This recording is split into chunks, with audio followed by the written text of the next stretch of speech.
কতিউদ দালালা, আমরা বলি না ফরজ, এটা সুন্নাত, এটা ওয়াজিব, এটা মুস্তাহাব, এটা মুবাহ, মাকরুহ, তাহরিম, তানজিহ, এটা নাজায়েজ, এটা হারাম, এটা বেদাত।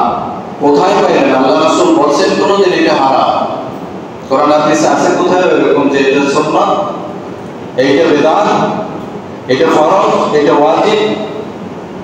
এই নামগুলো কারা রাখছেন? এই পারিভাষাগুলো রাখছেন ইমাম, বড় বড় যে চারজন ইমাম, শাফি, মালিক, আহমদ ইবনে হাম্বল, নোমান ইবনে বশীর, মানে ইমাম আযম আবু হানিফা, তারা একটা পারিভাষা দিয়েছেন বোঝার জন্য, গুরুত্ব বোঝার জন্য। এইটাকে ফরজ বলা হয়, এইটাকে ওয়াজিব বলা হয়। এখন এইগুলো তারা ভাগ করলেন কিভাবে? ভাগ করলেন কিভাবে? খেয়াল করেন, কতিউদ দালালা, কতিউস সুবুত।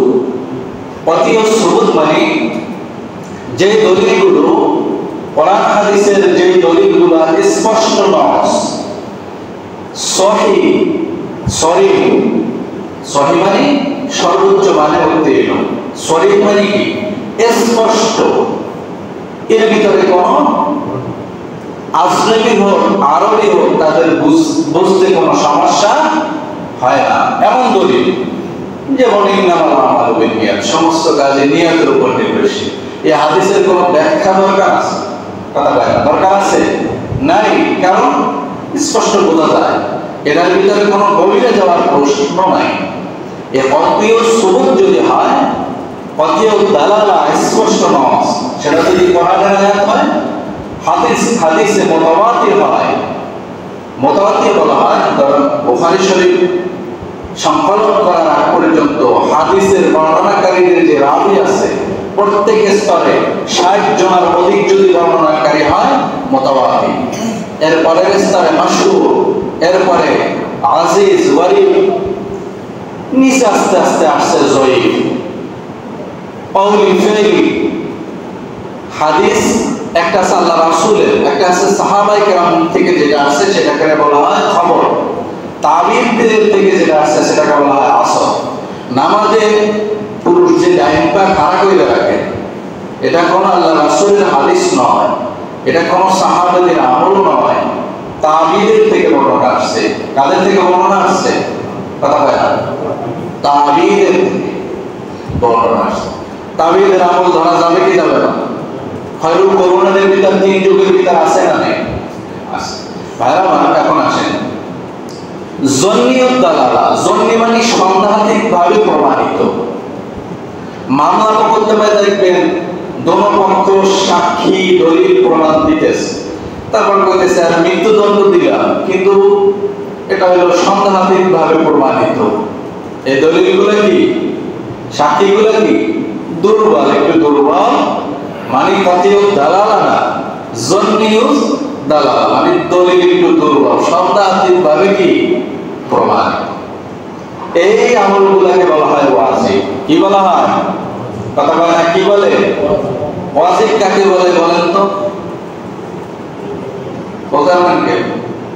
এই কি বললাম, ওয়াজিব হলো দলিল যদি জন্নি হয়, সন্দেহাতীতভাবে প্রমাণিত, এমন দলিল যদি হয় কোরআন হাদিসের প্রমাণের ভিত্তিতে, তাকে বলা হয় কি জন্নিয়ত দালালা, মানে সন্দেহাতীতভাবে প্রমাণিত আমল। যেমন বিতরের নামাজ, কি নামাজ? যেমন কি বিতরের নামাজ, দলিল কতিউস সুবুত না জন্নিয়ত দালালা? জন্নিয়ত দালালা। এখন আসেন কুরবানি, কুরবানি ওয়াজিব, কতিউস সুবুত না জন্নিয়ত দালালা? জন্নিয়ত দালালা মানে দলিল একটু মধ্যম কেসের, অত হাই লেভেলের দলিল নাই। বুঝা আসছে ইনশাআল্লাহ? এখন বিতরের নামাজ যেমন ওয়াজিব, সাল্লে গুনাহগার হবে, সাল্লে কি গুনাহগার হবে। কুরবানি সাল্লে কি গুনাহগার হবে। দলিল আছে না নাই? দলিল আছে, কিন্তু দলিলের মানে ওই লেভেলে যাইতে পারে না। এখন কথা হলো হুজুর, তাকলিদ বা কোন ইমামের অনুসরণ করা জায়েজ কিনা? ভালো করে খেয়াল করেন, গভীর মনোযোগ, ঘুমায়েন না, এদিকে তাকান। যে তাকলিদ মানে গলায় রশি পরানো। গরুর গলায় যদি রশি পরানো হয়, ডাইনে টান দিলে ডাইনে যায়, বাঁয়ে টান দিলে কোথায় যায়? নিজের কোনো স্বাধীনতা থাকে? খুলার লাগে যদি বাইরে যাইতে রে। এখন তাকলিদ মানে হলো আপনার গলায় একটা রশি পরাইলেন। কি পরাইলেন? রশি পরাইলেন।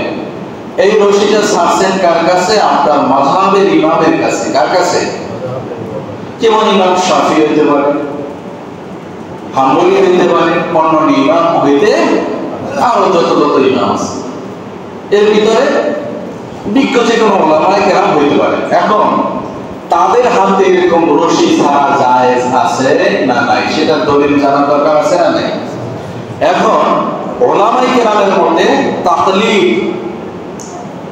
অক্ষম ব্যক্তি যদি হয়, কি ব্যক্তি অক্ষম? বলেন কি ব্যক্তি?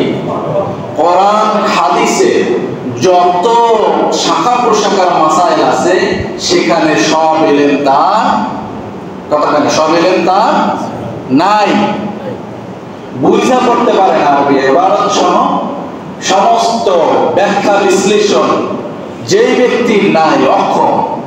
এই অক্ষম ব্যক্তির ভিতরে আমিও আছি। আমিও কি? কথা বলেন, আমিও কি? বাংলাদেশের বড় বড় আলেমরা সবাই কি আছে? যে এমন যদি হয় তাইলে অক্ষম ব্যক্তির জন্য সে কি করবে? যে কোনো একটা ইমামের অনুসরণ করা তার জন্য জায়েজ। ফরজ না কি? ফরজ না কি? জায়েজ।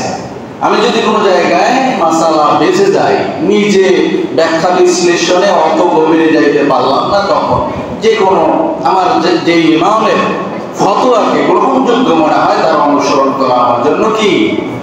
কিন্তু যদি আমি মুজতাহিদ হই, আমার সেই গুণ ক্ষমতা ভিতরে থাকে, 7টা ফকিহদের স্তর আছে, এই 7টা স্তরের ষষ্ঠর উপরে যদি আমি থাকি, সেই আলোচনা আমার যাওয়ার সময় নেই। তাইলে আপনার 7 নম্বরে থাকলে আমার জন্য তাকলিদ করতে হবে, আমি নিজে মুস্তাহিদ হতে পারবো না। আর যদি 6 নম্বরের উপরে আমি থাকি, তাইলে আমি কোন ইমামের অনুসরণ করবো না, আমি নিজেই একটা মাযহাব তৈরি করে আমার মানুষ ফলো করবে। কি বলছেন? বোঝা আসছে? তাইলে কোরআন হাদিস কি আপনারা সবাই বোঝেন কিনা? এখানে যারা আছেন সবাই কি কোরআন হাদিসের সবকিছু বোঝেন? না বুঝলে যে কোনো আলেমের অনুসরণ করা, ফাসআলু আহলা যিকরি ইন কুনতুম লা তা'লামুন। যদি না জানো, যারা জানে তাদের কাছ থেকে জেনে নাও, এটাই মাযহাব, এটাই কি। এখন জানতে গেলে 4 জন আলেম হইলে ফতোয়া দেয় 4 রকম, আছে না নাই? এখন কয় হুজুররাই মিল নাই। কি কয়? হুজুররা কি নাই? এখন আসেন, মাযহাবটা কি? মাযহাব মানে যাওয়ার স্থান। মাযহাব মানে কি? মানে যেখানে ফতোয়া জিজ্ঞেস করবেন সেটার একটা মারকাজ, প্রতিষ্ঠান। এটা ছাড়া আর কিছুই না মাযহাব। এখন আসেন, হুজুর মাযহাব তাহলে কেন দরকার? কোরআন এবং হাদিসের বহু সংখ্যক আহকাম আছে এমন যার মর্মার্থ অনেক গভীর থেকে উদ্ধার করতে হয়, সাধারণ আলেমের পক্ষেও এটা বের করা কঠিন হয়ে যায়। বুঝে আসছে? যেমন কি? যেমন তালাকের, স্বামী মারা গেলে যে ইদ্দতের মাসালা, সেখানে আছে ওয়াল মুতাল্লাকাতু ইয়াতারাব্বাসনা বিআনফুসিহিন্না সালাসাতা কুরু। বিআনফুসিহিন্না সালাসাতা কুরু, সূরা বাকারা 227 নম্বর আয়াতে বলা হয়েছে, এই যে তালাক প্রাপ্ত স্ত্রীগণ 3 হায়েজ পর্যন্ত তারা প্রতীক্ষায় থাকবে। মানে কি করবে তারা? ওটাকে কি কয়? ইদ্দত পালন করবে। আর এক জায়গায় বিবাহ বসার আগে কয় হায়েজ? 3 হায়েজ। এখন কুরুক শব্দের অর্থ হচ্ছে একাধিক। একটা কুরুক মানে তাহারাত, মানে পবিত্রতা, মানে হায়েজ থেকে যখন পবিত্র হয়। কুরুক মানে হায়েজ, মানে যখন মেন্স শুরু হয়, অর্থের ডিফারেন্স।